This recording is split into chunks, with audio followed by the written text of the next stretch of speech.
মধ্যপ্রাচ্যের আকাশ যেন এখন এক জ্বলন্ত আগ্নেয়গিরি। প্রতিদিনই নতুন করে যোগ হচ্ছে উত্তেজনা, আর সেই উত্তেজনার কেন্দ্রবিন্দুতে এখন ইরান ও যুক্তরাষ্ট্র। ইতিহাসের এক সম্ভাব্য মোড় ঘোরানো দাবিতে ইরান জানিয়েছে তারা যুক্তরাষ্ট্রের অত্যাধুনিক F-35 যুদ্ধবিমান ভূপাতিত করেছে। ইরানের দাবি অনুযায়ী মধ্য ইরানের আকাশে টহলরত এই স্টেলথ বিমানটি তাদের উন্নত আকাশ প্রতিরক্ষা ব্যবস্থার নিখুঁত আঘাতে ধ্বংস হয়ে যায়। তেহরান আরও জানিয়েছে বিধ্বস্ত বিমানটির পাইলটের বেঁচে থাকার সম্ভাবনা নেই। শুধু এখানেই থেমে থাকেনি ইরান। একই সময়ে ইসরায়েলের বিভিন্ন গুরুত্বপূর্ণ স্থানে ক্ষেপণাস্ত্র হামলার দাবি করা হয়েছে। তেল আবিব থেকে শুরু করে দক্ষিণের বন্দরনগরী ইলাত পর্যন্ত ছড়িয়ে পড়েছে আতঙ্ক। আকাশ জুড়ে সাইরেনের শব্দ, আর প্রতিরক্ষা ব্যবস্থার পাল্টা প্রতিক্রিয়ায় পরিস্থিতি আরও জটিল হয়ে উঠেছে। এই দাবির পেছনে ইরানের রাষ্ট্রায়ত্ত মেহের নিউজ এজেন্সির প্রতিবেদন আন্তর্জাতিক মহলে ব্যাপক আলোড়ন সৃষ্টি করেছে। তবে যুক্তরাষ্ট্রের সেন্ট্রাল কমান্ড এখনও পর্যন্ত এ বিষয়ে আনুষ্ঠানিক কোনো প্রতিক্রিয়া জানায়নি। তাদের এই নীরবতা পরিস্থিতিকে আরও রহস্যময় করে তুলেছে।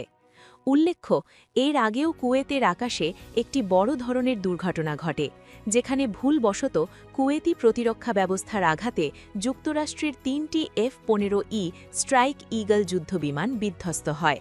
সেই ঘটনার রেশ কাটতে না কাটতেই নতুন করে F-35 ভূপাতিত হওয়ার দাবি যুক্তরাষ্ট্রের সামরিক সক্ষমতা নিয়ে নতুন প্রশ্ন তুলছে।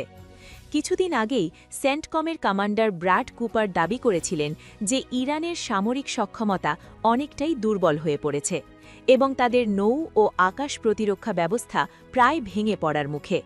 কিন্তু সাম্প্রতিক ঘটনা প্রবাহ সেই দাবির সঙ্গে সাংঘর্ষিক একটি বাস্তবতা তুলে ধরছে।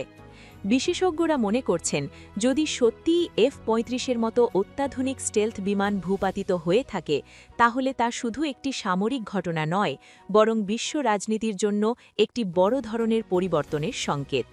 কারণ এই বিমানটিকে এতদিন প্রায় অদৃশ্য এবং অপ্রতিরোধ্য বলে মনে করা হতো। এদিকে ইসরায়েল তাদের আয়রন ডোম সহ বিভিন্ন প্রতিরক্ষা ব্যবস্থা ব্যবহার করে ক্ষেপণাস্ত্র প্রতিহত করার চেষ্টা চালিয়ে যাচ্ছে।